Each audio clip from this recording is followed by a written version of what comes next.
As a child, I loved sitting down with my mom so she could read to me. I loved any type of book.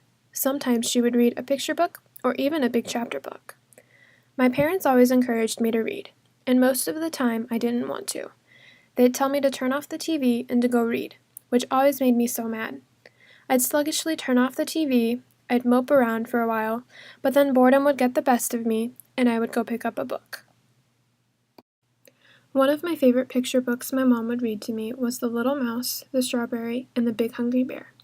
I loved the pictures and sound effects that my mom made whenever she would read that book to us. She made reading fun. Even though I couldn't read very well, she still showed me how fun reading could be. When I began going to school, my fellow students intimidated me.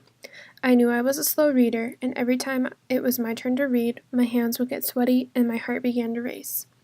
Over time and with practice, I started to become more comfortable. I really started to explore reading on my own in second grade. One day I really wanted to start reading Mr. Popper's Penguins. My teacher told me I couldn't read that yet because it was one we were going to read later on that year as a class. After that incident, I was determined to start reading on my own. I fell in love with books such as Frog and Toad Are Friends, Biscuit, and even Amelia Bedelia. I would get so excited after finishing a book. I tended to pick easier books that did not really challenge me. Once I felt confident reading instead of books that would challenge me and books that I knew would slow me down. I chose to be confident rather than challenged. In third grade, my teacher, Miss Sager, would read more challenging chapter books to us. Books such as Willy Wonka and the Chocolate Factory and Charlotte's Web. These books encouraged me to find bigger books that were harder for me to read and that I knew would be more rewarding to read.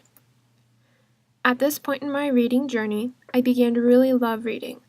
I learned that it could be fun, but still challenging. Third grade taught me that it was okay to challenge myself. Being pushed throughout elementary school helped me to grow as a reader.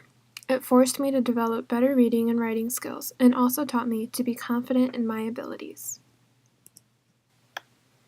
An important factor in learning how to read was the support I received from my parents and teachers. Reading is supposed to be fun and can be fun. However, it is an important tool that everyone should be able to use in life.